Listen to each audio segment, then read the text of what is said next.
Hello mga kasisi, ngayon nga pala ay 2:00 na ng hapon at karugtong nga pala ito sa video ko nga kanina. Naayos nga pala ng aking asawa itong saksakan na nasira nga. Para nga ito pala sa electric pa namin at nakakonect nga pala ito. Sira kasi yung wire namin kasi nga naputol, kaya naman nagpabili siya ng wire sa kanyang kapatid. Habang nakahiga nga kami sa sofa at karga-karga ko nga yung bunso namin ay naisipan ko siyang i-video. For the content na nga rin, hehe. Habang nga di nanonood yung aking anak ng Cocomelon. Ito na nga at naguhugas na nga rin pala ako ng pinggan namin. Galing pala ako sa bayan para nga mamili ng mga uulamin namin. Bili ng kakaunting ilalagay namin sa rep para naman kami ay hindi pa bili-bili. Bigyan na nga rin pala ako ng asawa ko ng 1,000 at pagkakasyahin ko nga yun para nga sa budget namin sa pagkain. 1,000 nga na yun ay kakaunti lang talaga yung nabibili ko kasi nga sa sobrang mahal ng mga bilihin.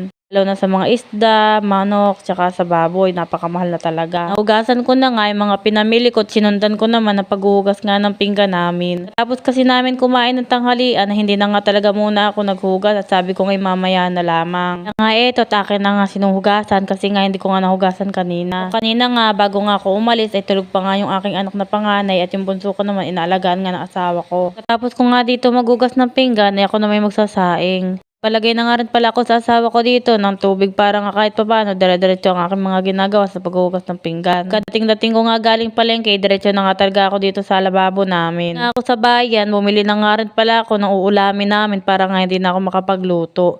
At magsasaing na nga lang pala ako pagkatapos ko nga dito maghugas na ng pinggan. Kanina nga ay nagtambak yung aming mga hugasin at pati pagluluto kasi nga hindi nga ako naghugas kanina. Ganito nga nangyayari pag di ako naghuhugas. Nagtapon na nga rin pala ako ng basura. Naipon na kasi yung mga basura dito. Inantanghali nga pala bago kami magtanghalian ay nagluto nga rin pala ako ng pansit Mickey. Dahil nga may natira pang pansit Mickey, nilagay na nga muna namin sa rep at pagkatapos nga namin magsaing at mamaya iinitin namin para nga makakain kami ng pansit Mickey ulit. At meron pa nga akong binili sa bayan na ulam. Bumili nga pala ako ng mami. Bumili nga rin pala ako ng pasalubong para sa mga bata. Bumili ako ng pandesal at yun ay paborito nga nilang kainin. Kung nga kanina ay nakita nga ako ng bunso ko, tuwang-tuwa nga at yung akin naman panganay sabi niya sasama ako.